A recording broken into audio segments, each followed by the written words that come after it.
கிறிஸ்துவுக்குள் பிரியமானவர்களே, கர்த்தரும் இரட்சகருமாய் இயேசுவின் ஈடிய நாமத்தினாலே உங்கள் யாவரையும் வாழ்த்துகிறேன். தேவனருளி அப்போ மினிஸ்ட்ரி சேனல் மூலியமாக உங்களோடு சந்திப்பதில் மிகுந்த மகிழ்ச்சிகிறேன்.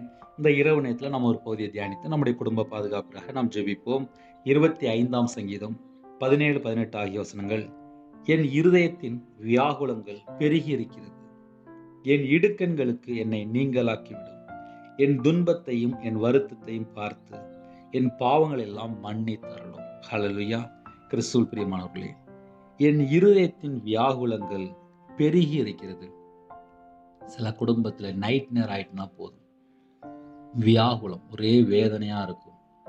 அது பிள்ளைகள் குறித்தா இருக்கலாம், திருமண காரியமா இருக்கலாம், கணவரை குறித்தா இருக்கலாம், இல்ல மாமியாரை குறித்தா இருக்கலாம், இல்ல மருமகளை குறித்தா இருக்கலாம், இல்ல பேரம்பேத்தி குறித்தா இருக்கலாம், இல்ல வேலைக்கு போன இடத்துல, இல்லைன்னா கடன் பிரச்சனை, இல்லைன்னா குடும்பத்துல பிரச்சனை, இல்லைன்னா பலவீனம், இல்லைன்னா சோர்வு, ஏதோ ஒரு காரியம்.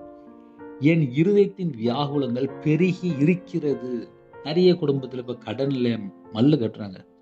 அது இஎம்ஐயா இருக்கலாம், இல்ல ஹவுசிங் லோனா இருக்கலாம், இல்ல பேங்க் லோனா இருக்கலாம், மற்ற காரியமா இருக்கலாம், இல்லைன்னா காரு, வண்டி, ஜொல் லோனு, குழுக்குள்ள பணம், ஃபைனான்ஸ், எத்தனையோ காரியங்கள் இருக்கு. என் இருதயத்தின் வியாகுலங்கள் பெருகி இருக்கிறது, என் இடுக்கண்களுக்கு என்னை நீங்களாக்கிவிடும். எனக்கு இவ்வளவு துன்பம் இருக்கு, இந்த துன்பத்துக்கு என்னை நீங்களாக்கிவிடும், என்னை எப்படியாவது மீட்டெடுன்னு சொல்லி ஜெபிக்கிறார். என் துன்பத்தையும் என் வருத்தத்தையும் பார்த்து, எனக்கு இவ்வளவு வருத்தம் இருக்கு, எனக்கு இவ்வளவு வேதனை இருக்கு, எனக்கு இவ்வளவு துன்பம் இருக்கு, நான் இவ்வளவு பிரச்சனை இருக்கேன், இதெல்லாம் பார்த்து என் பாவங்களை எல்லாம் மன்னித்தருளும். அதுல கடைசியில் ஒரு பாயிண்ட் வருது, என் பாவத்தை எல்லாம் மன்னித்தருளும். அப்படின்னா என்ன அர்த்தம்? என்ன யோசிக்கிறாரு அப்படின்னா, பாவத்தினால ஒருவேளை இந்த பிரச்சனை எனக்கு வந்திருக்குமோ, என் பாவத்தை எல்லாம் மன்னித்தருளும். தாவீதின் சங்கீதத்தில் இப்படி எழுதப்பட்டிருக்கு. இந்த இரவு நேரத்திலே நம்ம இதயத்துல நம்ம என்ன யோசிப்போம்? கடன் வாங்கக்கூடாதுன்னு சொன்னாரே, கடன் வாங்கிட்டோமே. இதை செய்யக்கூடாதுன்னு சொன்னாரே, நம்ம செஞ்சிட்டோமே. இதை நம்ம தப்பா செஞ்சிட்டோமே. இது நமக்கு ஆவியான சொல்லி கொடுத்தாரே, நம்ம கர்த்தருடைய வார்த்தை கீழ்ப்படியிலையே அப்படின்னு சொல்லி எத்தனையோ காரியங்கள் நம்ம சொல்லுவோம். என்னை மன்னித்தருளும், என் பாவத்தை மன்னித்தருளும் என்று தாழ்த்தி ஜெபிக்கிறார். அப்ப இரவு நேரத்துல நீ செய்தி என்ன பிரதர் அப்படின்னு சொல்லி ஒருவேளை நீங்க கேட்டால், தாழ்த்தி அர்ப்பணிக்கும் போது நமக்கு ஒரு விடுதலை, ஒரு ஆசீர்வாதம், ஒரு சமாதானம். நம்ம முதல்ல மீட்டு எடுக்கணும். நம்மளை மனுஷன் மீட்டு எடுக்க முடியாது, கர்த்தர் தான் மீட்டு எடுப்பார். நம்ம எந்த உபத்திரத்துலக்கும், எந்த பாடலுக்கும், எந்த பிரச்சனைக்கும் தேவனுக்கு மட்டும்தான் தெரியும்.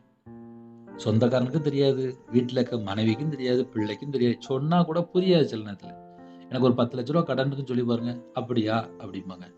அந்த 10 லட்ச ரூபா கடனை அடைக்கணும் அப்படின்னா அதுக்கு கர்த்தர் தான் உதவி செய்யணும். அப்ப கர்த்தர் நம்மளை மீட்டு எடுக்கும் போதுதான் ஆசீர்வாதம். என் பாவத்தை மன்னித்தருளும் என்று ஜெபிக்கிறார். அப்ப நம்ம இரவு நேரத்தில் நம்ம எப்படி ஜெபிக்கிறோம்? என்னுடைய பாவத்தை மன்னித்தருளும். என் இதயத்துல வியாகுலம் பெருகி இருக்குப்பா, எனக்கு துன்பம் இருக்கு, எனக்கு வேதனை இருக்கு, எனக்கு வருத்தம் இருக்கு, இதெல்லாம் எனக்கு போகணும், சரியாகணும்னு சொல்லி கேட்கிறார். நாமும் கூட அப்படி ஜெபிப்போமா? கண்களை மூடி ஜெபம் செய்வோம். அன்பின் கர்த்தாவே, உம்மை நன்றியோடு துதிக்கிறோம், சொல்லிடும்ப்பா. இந்த இரவு நேரத்திலே யாரெல்லாம் அர்ப்பணிக்கிறாங்களோ, அவங்க இதயத்துல என்ன பாரத்தோடு இருக்கணும், எல்லா பாரத்தை எல்லாம் நீக்கி ஒவ்வொரு குடும்பத்தையும் கர்த்தர் ஆசீர்வதிக்கணும்ப்பா. உமக்கு பிரியமானபடி வாழ அர்ப்பணிக்கிறோம். எங்கள்ட்ட எத்தனையோ குறைகள் இருக்குப்பா, அந்த குறைகள் எல்லாம் நீக்கி கர்த்தர் ஆசீர்வதிங்க. சமாதானத்தின் தேவன் உங்க பிள்ளைகள் கூடங்க. என்னென்ன நோக்கத்தோடு ஜெபிக்கிறாங்களோ அந்த எல்லா நோக்கத்தையெல்லாம் கர்த்தர் நிறைவேற்றிட்டாங்க. உங்களுடைய கரத்துல அர்ப்பணிக்கிறோம். எல்லா குறைகள், குற்றங்கள் எல்லாவற்றையும் கர்த்தர் மன்னித்து ஆசீர்வதிங்க. உங்க பிள்ளைகளுடைய கூட இருங்க. அதிக அளவில் உங்களுடைய பதவியில கண் வலிக்கிறத கிருபை செய்யுங்க.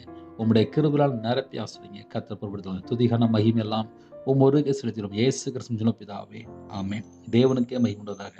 கர்த்தர் தாமே உங்களையும் உங்கள் குடும்பத்தின் சகல காத்திலும் சம்பூர்ணமாக திருப்தியாக கர்த்தர் கொடுத்து ஆசீர்வதிப்பாராக. ஆமென். God bless you. Thanks for watching. Please subscribe our channel. Click the like and share. Click the bell. God bless you.